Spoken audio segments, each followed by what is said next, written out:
In 2237, Earth's Deep Space Array, known as the Hyperion Network, detected something impossible. A signal, faint but deliberate, pulsed from a sector long thought lifeless. Sector E9XK, a region near the edge of the Andromeda Expanse, had only one known planetary body, Thalon 7, a rock deemed uninhabitable decades ago. But now the signal pulsed in perfect intervals. It wasn't random noise. It carried structure, information, a sequence. Just 3 weeks later, the exploratory vessel Aurelius was dispatched to investigate. The crew?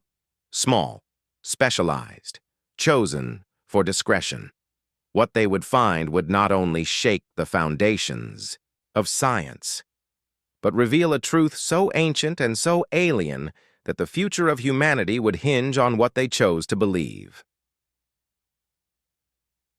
Chapter 1. The arrival commander, Era Miles, stood alone on the observation deck of the Aurelius. The planet below, Thalon 7, was desolate, red-brown, pockmarked with ancient craters and shadowy ravines. "We're entering stable orbit," came the voice of Lieutenant Kassoon, the ship's pilot. "Prepping shuttle for descent." Era nodded, her eyes fixed on a glowing blip on her heads-up display, the signal's source. It pulsed from a canyon system that wasn't on any geological record. That in itself was strange. Thalon 7 had been mapped a century ago. The team consisted of 5. Commander Era Miles, exobiologist and mission lead, Dr. Rajiv Kassoon, pilot, engineer, and skeptic, Dr. Anya Turloff, linguist and signal analyst, Dr. Matteo Osei, AI specialist and cultural archaeologist, Unit X4N, ZAN, a humanoid AI unit designed for remote exploration.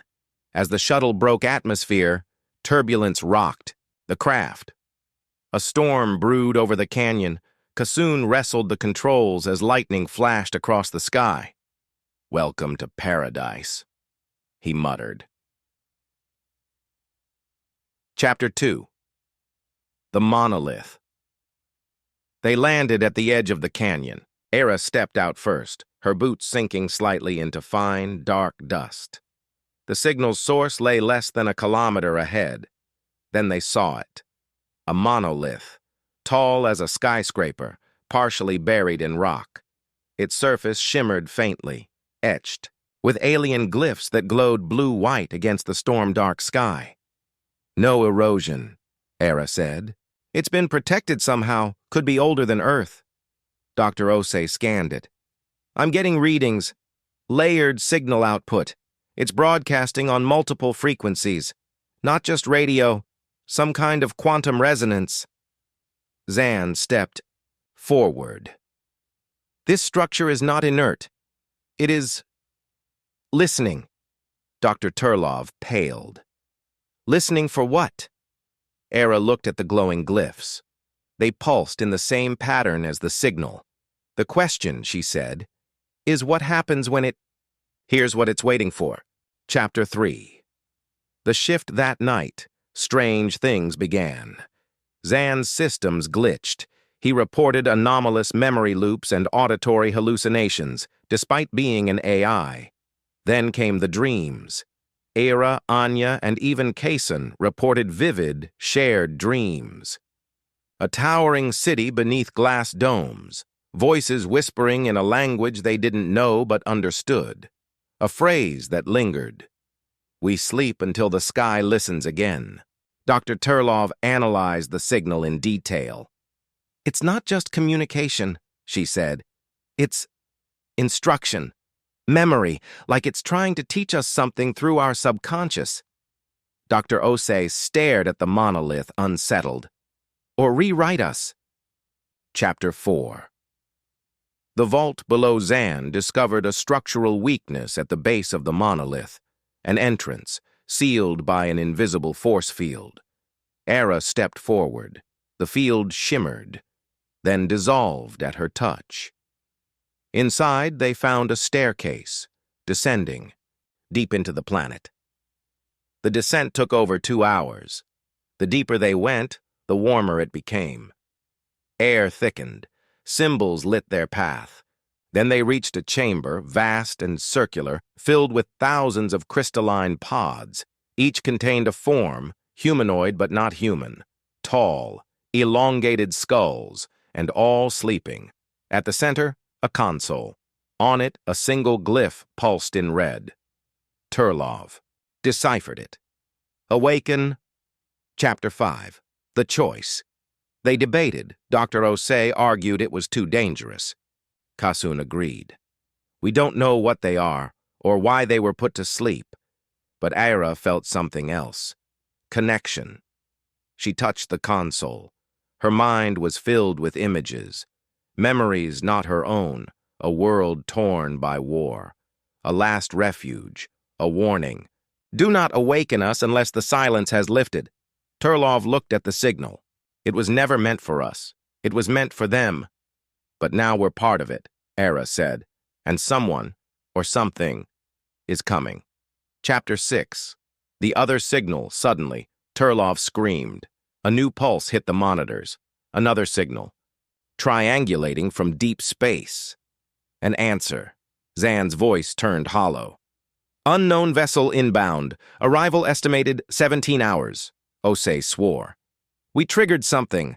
The silence is broken. Kasun prepped the ship. We need to go. But Aira couldn't leave. Not yet. Something told her the sleeping beings were protectors. Not threats. And whoever was coming, they were what the silence was protecting the universe from. Midpoint break. End of Hour 1. Want me to continue with Hour 2 right away? It will cover the alien vessel's arrival, a desperate decision revelations. About Earth's ancient past, a final, irreversible awakening. Let me know. Ready to proceed? You said yes. ChatGPT said, great. Here's Hour 2 of your sci-fi mystery epic, The Silent Signal. The Silent Signal Part 2. The Silence Breaks, Chapter 7. Arrival, 17 hours passed. The alien ship appeared not in orbit, but above the monolith itself. No flash. No descent.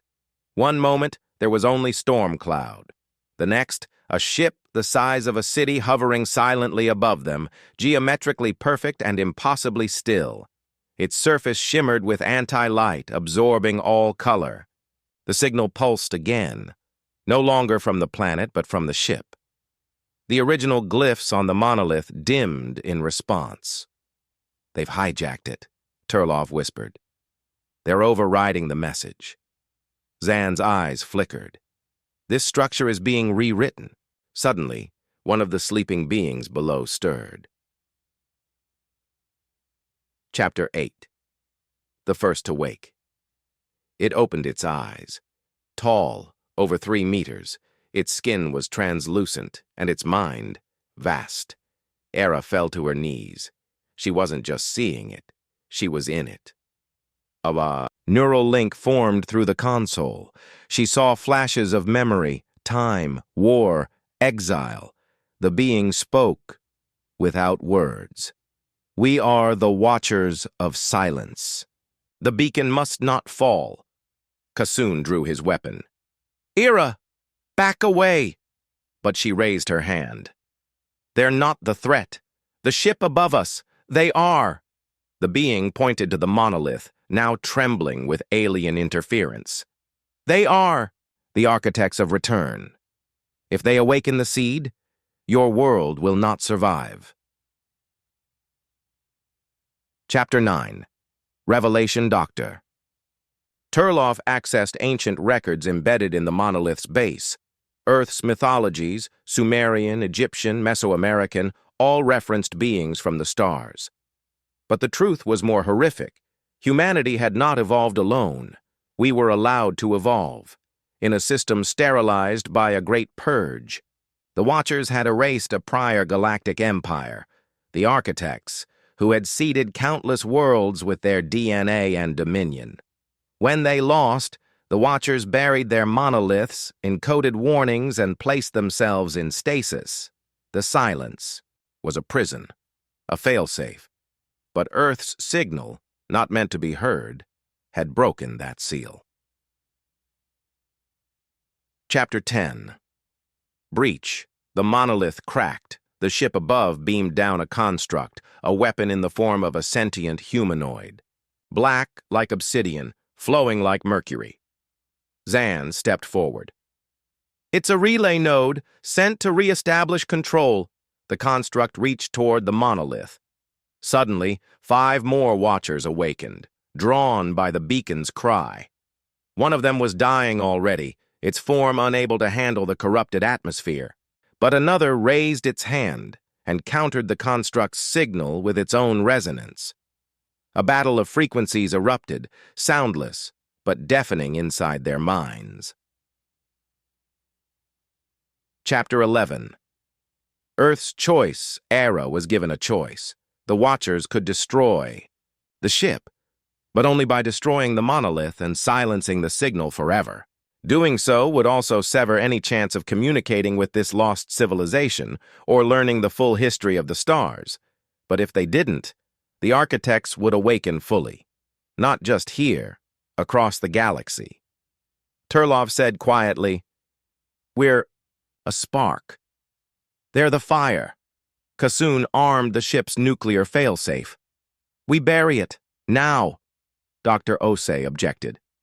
"Then we'll be no different than them, extinguishing knowledge out of fear." Chapter 12. The final glyph. The first watcher approached Ira and transferred a final sequence of glyphs into her neural HUD. "One of you must carry the silence. If you leave, you carry its memory. If you stay, you become its protector. A final choice." Era stayed. Zan, Turloff, and the others returned to the Aurelius just as the storm reached its peak. From orbit, they saw the monolith collapse into the canyon. A blinding pulse erupted, wiping out the signal. The alien ship cracked, twisted, then vanished into nothingness, as if deleted from reality. Epilogue. The new silence.